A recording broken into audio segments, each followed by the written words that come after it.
So yan guys, palop natin ngayon araw, no? So pang siyam na araw guys, ating challenge sa ating barbershop. So i-check natin guys, i-update ko kayo kung ilan lang ang nagupitan nila. So ito ang ating barbershop, no? Yan. Tapos, ayan, pang D9, pang siyam na araw guys. Ayan, yung isang barbero, punong 6 lang guys. Tapos yung isang barbero natin is naka 22. So 22. Tapos kahapon guys ay ito lang 13 lang guys, 13. 13 ang kahapon, no? So hindi na-remit sa atin para sa ating barbero. So ikuha na lang nila na tinotal na lang nila, sinama na lang yung income natin nung kahapon. So ngayon is pang siyam na araw. Ito ang pang siyam na araw na kita sa ating barbershop guys.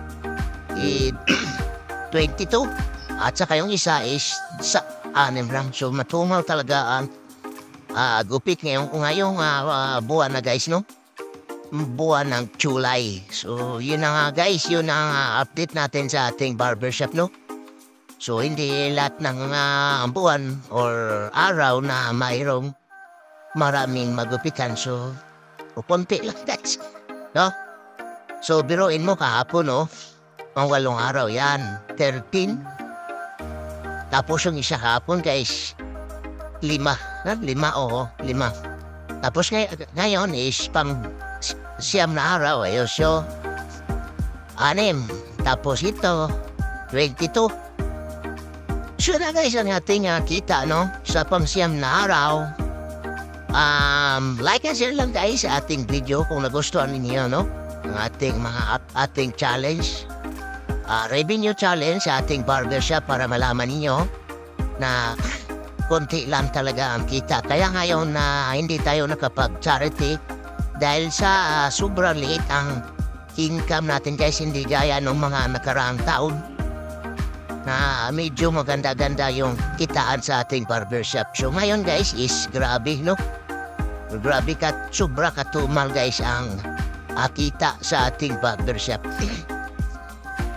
No, biruin mo, 13 lang. Tapos ngayon, 22. So, medyo hindi talaga magkapareha guys, no? So, like and share guys sa ating video, no? Kung nagustuhan yung ating video, abangan nyo guys sa sunod na mga araw, i-update ko rin kayo. Araw-araw, i-update ko kayo guys sa income natin dahil challenge yan eh. Challenge yan guys para malaman niyo kung magkano lang yung kintain natin sa buong buwan, no? Yun ang rason natin guys na huminto tayo sa ating charity dahil sobrang matumal talaga ang income guys sa barbershop. So thank you so much guys, and like and share guys like and share and subscribe sa ating YouTube channel. Thank you so much guys, bye-bye.